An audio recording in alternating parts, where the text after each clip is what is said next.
see yourself, kind of? Yes. I mean, it's far away. Yeah. But still see it. Yeah. So then we're good, and we're talking, and everything's fine. Yeah, awesome. Welcome to the Coffee People podcast.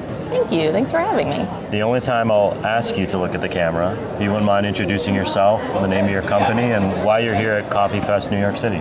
Sure. My name is Megan Kranzler. I am the founder of Olive Ridley Studios. We are a branding agency based out of Savannah, Georgia.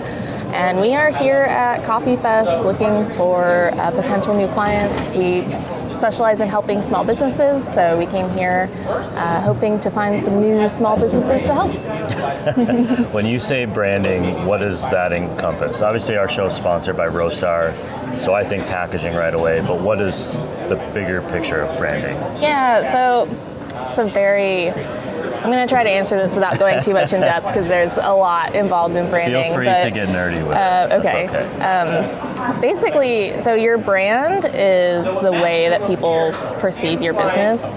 So branding is essentially your effort to influence the way people perceive your business. Okay. Packaging is obviously a very big part of that, especially in the coffee world.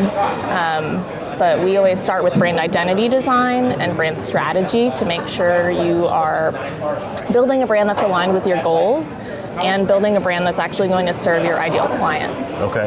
And connect with your ideal client.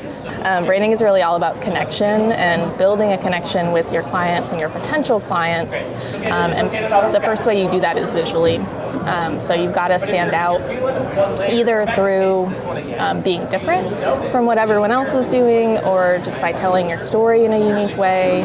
But basically, branding is kind of that all-encompassing thing that it's every single touch point, every visual element. It's the way you sound, it's the way you speak, it's the language that you use in your marketing materials.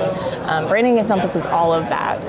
If I'm understanding correctly, because it is so broad, it kind of creates the feel that people get when they see something of yours. Yeah, exactly. Whether it's a coffee bag or a poster or whatever. Yep. Yeah. So if you're shopping for coffee and you are scanning all the bags and you stop at one for whatever reason, you're like, oh, that looks cool,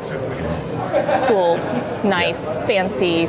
Whatever term gets you going and gets you excited about it, like oh, that's a super nerdy niche brand. Like I love that. It's how you connect with people and how they view you in the public.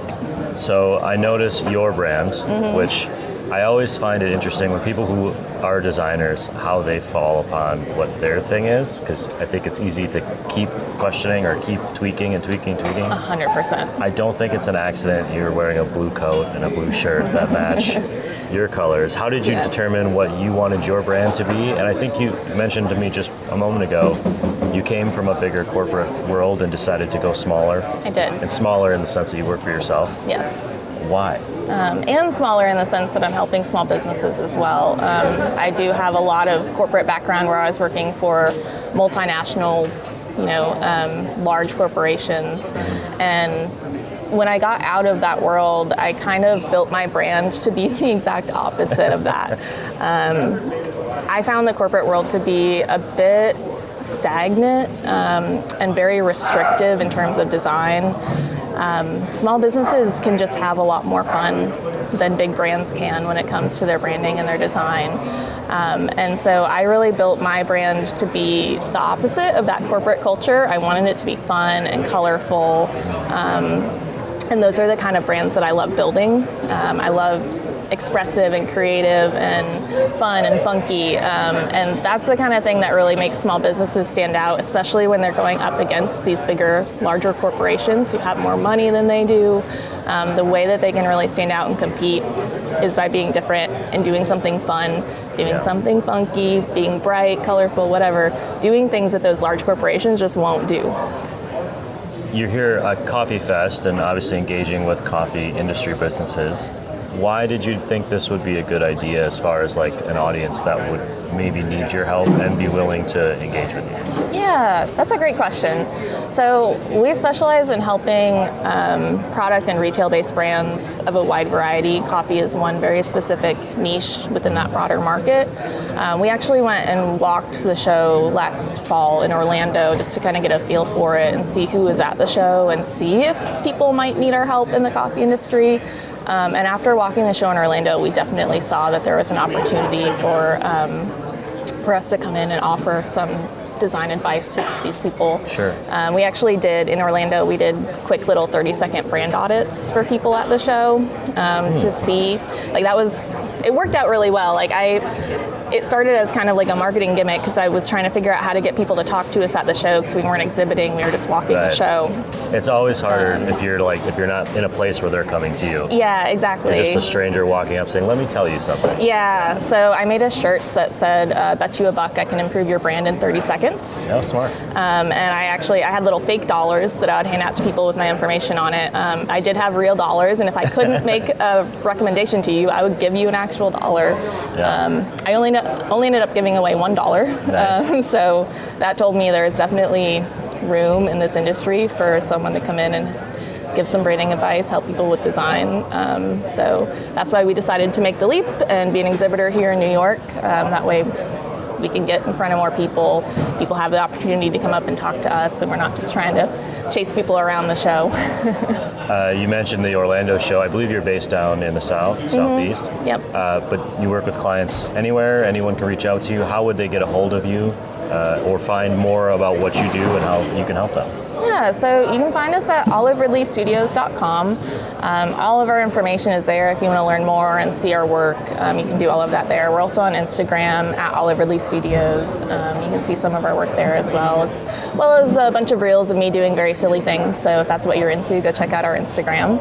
Otherwise, the website is really the best place. There's a contact form to fill out if you want to work with us. There's a page full of resources for small business owners as well. So oliveridleystudios.com. Okay, we'll make sure to link to that. I see a coffee cup that you must have picked up on the way in. Yes. When you stop at a coffee shop somewhere, what do you order? So this morning it was a dirty chai with oat milk. I'm an oat milk girly. But most of the time it's a cafe au lait with oat milk. Okay. Yeah. I have a Team Oats pin that I picked up yesterday, so Nice. we're on the same team. And the most important question I have, does the turtle have a name? Yes, that is Olive. Olive? Yes. Oh, the turtle is Olive. Yes. Okay. I should have asked how you named the studio. Yeah, so Olive Ridley is a type of sea turtle. Okay. It's actually the smallest type of sea turtle, so it really kind of builds into our brand ethos. We help small businesses. Yeah. Sea turtles, when they're born, it's very dangerous, be curious. Like, they come out of their shell and then all of a sudden there's danger all around them. They have to rush to the sea. I very much compare it to starting a small business because you're kind of thrown into the wild and all these people are trying to sell you things and tell you what to do, and you have to just find your own path and make your way to the ocean.